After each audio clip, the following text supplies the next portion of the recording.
여러분 그 프레즈노에 있는 그 동물원은 다 가보셨는지 모르겠네요.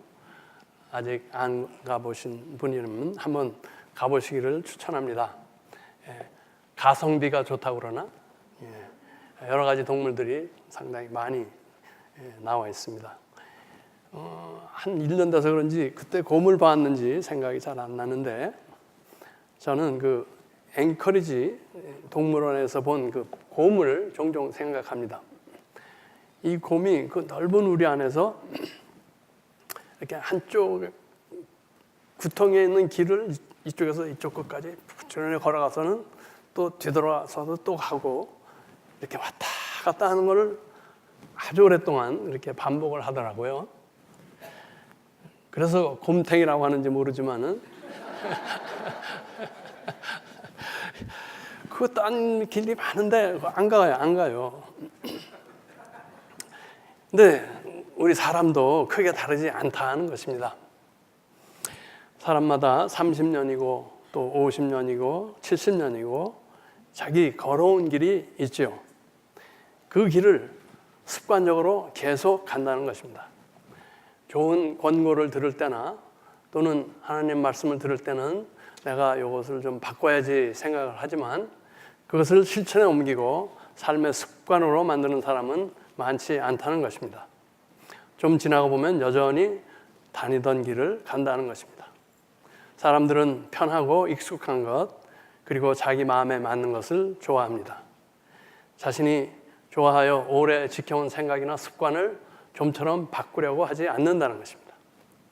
비만이나 흡연이 건강에 좋지 않다는 것을 아는데 담배를 끊거나 생활 습관을 바꾸는 것이 잘 안 되는 것입니다. 늘 염려하고 부정적인 사람들, 그것이 좋지 않은 실패자의 습관인 줄 알면서도 그 습관을 계속 가지고 가는 것입니다. 교회에서 근거 없는 말, 한쪽의 일방적인 말, 남의 뒷담화를 하는 것이 얼마나 좋지 않은지 다 아는데 그것이 안 없어지는 것입니다.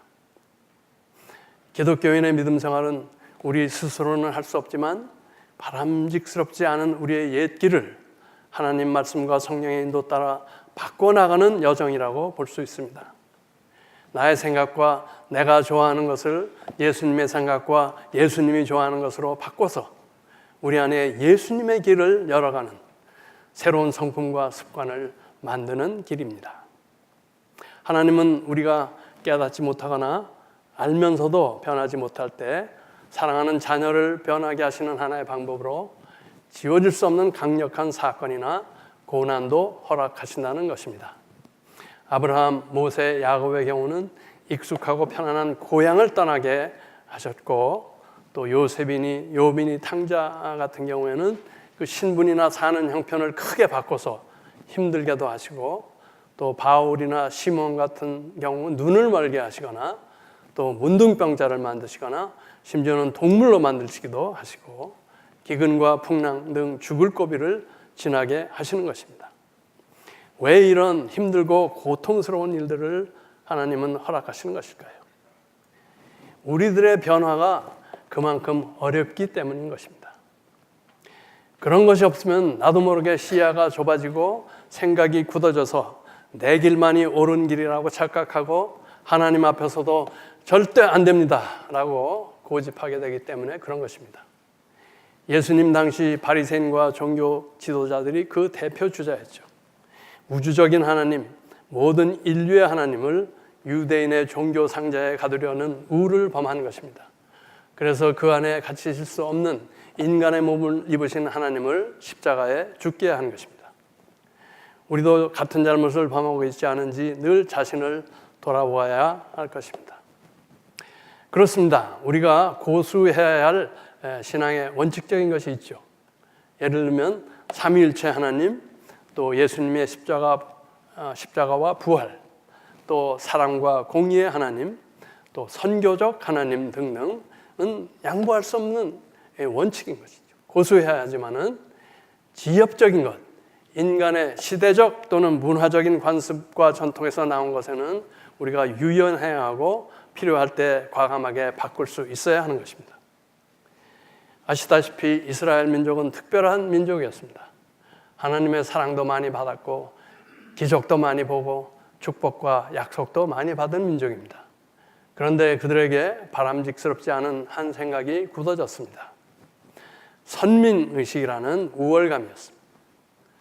그래서 자기들과 문화나 습관이 다른 종족, 이방인과 상종을 안 한 것입니다. 꺼려하고 멸시했습니다. 그것이 하나님을 잘 믿는 것으로 알았습니다. 우리 주님의 수제자로 특별한 사랑을 받은 베드로에게도 그런 생각이 굳어 있었습니다.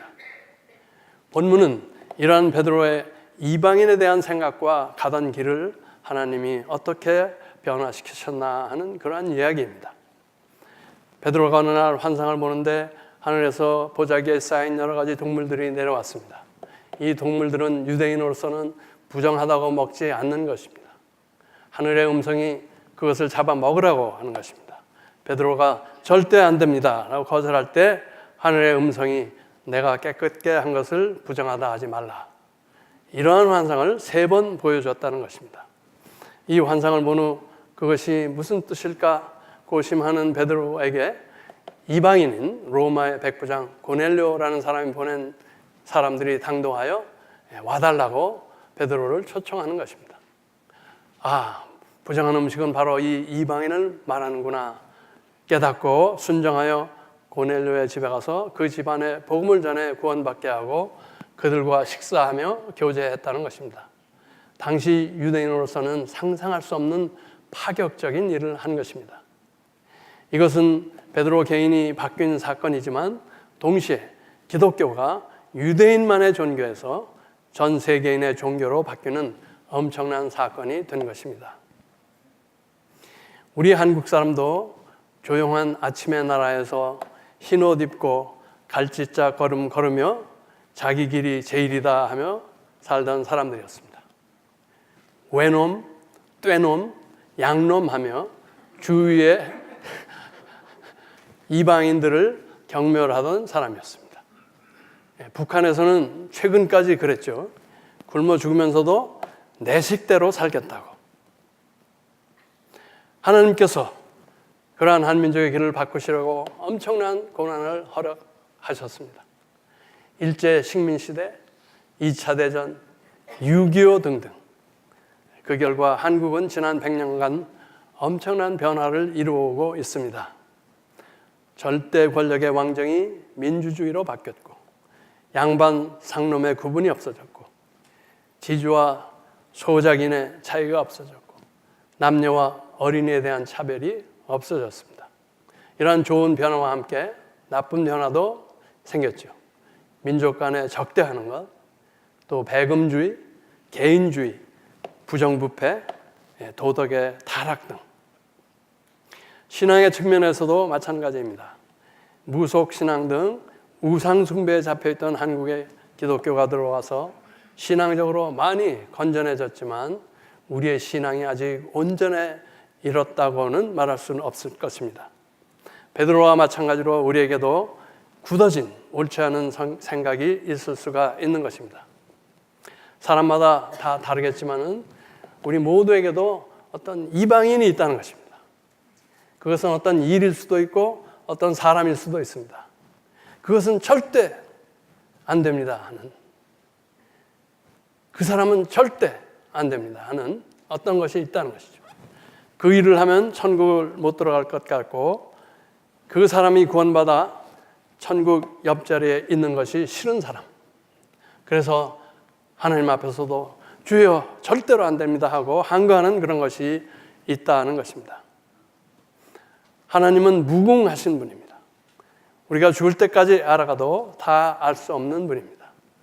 그래서 이사야서 55장 8절에서는 이는 내 생각이 너희의 생각과 다르며 내 길은 너희의 길과 다름이니라. 여호와의 말씀이니라.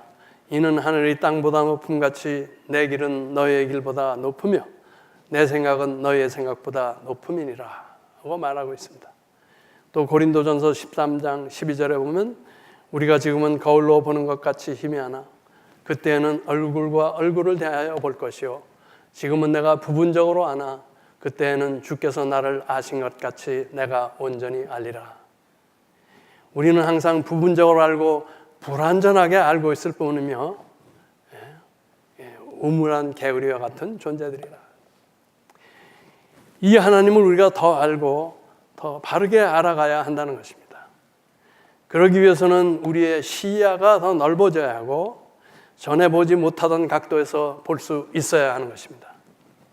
그런 변화는 우리가 베드로와 같이 하나님의 계시에 순종하여 삶에 적용할 때 일어나는 것입니다. 그것이 말씀이건 환상이건 하나님의 계시에 순종할 때 우리가 변화하는 것입니다. 성령 강림 후 세워지고 아름답게 부흥하던 예루살렘 교회를 스데반의 순교 사건으로 치시고 교인들을 여러 지방, 특히 그들이 혐오하던 사마리아에까지 흩으신 하나님의 뜻은 무엇이었겠습니까? 베드로에게 환상을 통해 죽기보다 싫은 이방인과 교제하라는 하나님의 뜻은 어디에 있습니까? 하나님의 사랑을 지역과 인종 구분 없이 널리 전하고 그 사랑으로 넓게 품으라는 것 아닐까요? 우리 교회도 그동안 여러 가지 시련을 겪었습니다.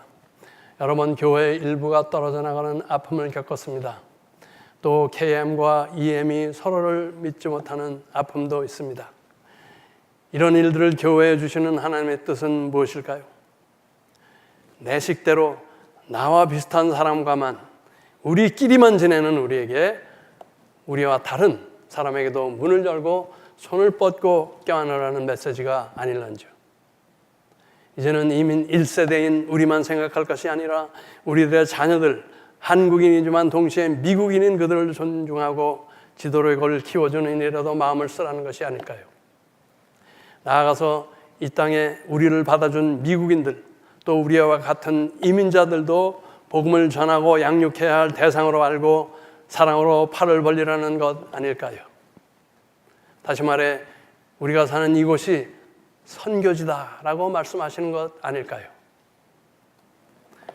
요즘 미국의 이민 정책에 다소 제동이 걸리고는 있지만은 미국은 더 이상 유럽계 백인의 나라가 아닙니다. 매년 다인종 다문화의 나라가 되어가고 있습니다. 아쉽지만은 저의 두 아들도 영어로 예배 보는 다인종 교회를 다닙니다. 앞으로 더욱더 우리 후대들이 한글로 예배 보는 한인교회 다닐 확률은 적어질 것입니다. 우리가 사는 길은 우리 후손을 포함하여 우리의 다문화 이웃에게 믿음의 보금자리가 되도록 우리가 변화하는 것일 것입니다. 이러한 변화들이 결코 쉽지 않습니다. 절대로 안 됩니다 소리가 벌써 들리고 있습니다. 이러한 것은 우리의 본성을 거역하고 불편하게 하는 것입니다. 내 방식을 포기하고 내 길을 양보하여야 가능한 일입니다. 내가 더 낮아져야 하고 인내해야 하고 남을 더 배려해야만 가능한 것입니다. 무의식적인 나의 행동, 나의 습관, 나의 스타일이 나와 다른 사람에게 거침돌이 되지 않는지 늘 살피고 바꿔 나가야 되는 것입니다. 우리 안에 내 길 대신 주님의 길을 닦는 것입니다. 내가 선교적 크리스찬이 되어야 가능한 것입니다. 그렇지만 우리가 말씀과 성령의 인도 따라 주님의 길을 꾸준히 간다면 우리는 어떤 연령층, 어떤 언어나 문화에도 적응하고 그런 다양한 사람들도 환영하고 함께하는 크리스천, 글로벌 크리스천의 모습이 이루어질 것입니다. 늘 감사하고 기뻐하고 인종과 언어와 문화를 초월하여 누구에게나 겸손하고 나보다 남을 먼저 배려하는 그리스도인의 사람들이 될 것입니다. 그것이 바로 하나님이 간절히 우리 안에 이루시기 원하는 우리의 궁극적인 모습이 되기 때문에 그렇습니다. 계시록 7장 9절에 그러한 우리의 모습을 이렇게 보여주고 있습니다. 이 일 후에 내가 보니 각 나라와 족속과 백성과 방언에서 아무라도 능히 셀 수 없는 큰 무리가 흰옷을 입고 손에 종려가지를 들고 보좌 앞과 어린 양 앞에 서서 큰 소리로 외쳐가로되 구원하심이 보좌에 앉으신 우리 하나님과 어린 양에게 있도다. 사랑과 능력으로 함께 하시는 무한하신 하나님과 함께 푸근하고 통큰 믿음의 공동체를 이루어가는 우리 모두와 교회 되시기를 축원합니다. 기도하겠습니다. 온 우주와 세계 만민의 하나님, 저희를 택하시고 저의 길을 당신 아들의 길로 바꿔가심을 감사합니다. 그런데 우리는 편하고 쉬운 데 안주하여 배타적인 신앙의 길을 걷지 않았는지 두렵습니다. 오늘 저에게 말씀하여 주시니 감사합니다. 당신의 음성에 바로 순종하여 하나님 성품에 맞지 않는 우리의 길들을 과감히 바꾸는 우리 모두 되게 하옵소서. 우리에게 교회 리더들을 세우고 보완하는 기회 주심을 감사합니다. 이 기회를 잘 활용하여 하나님께서 원하시는 그런 일꾼들을 세우게 하시고 우리들 당신이 기뻐하시는 미래지향적이고 넓게 포용하는 교회로 변화되게 하옵소서. 우리 주 예수 그리스도 이름으로 기도하였습니다. 아멘. 찬송.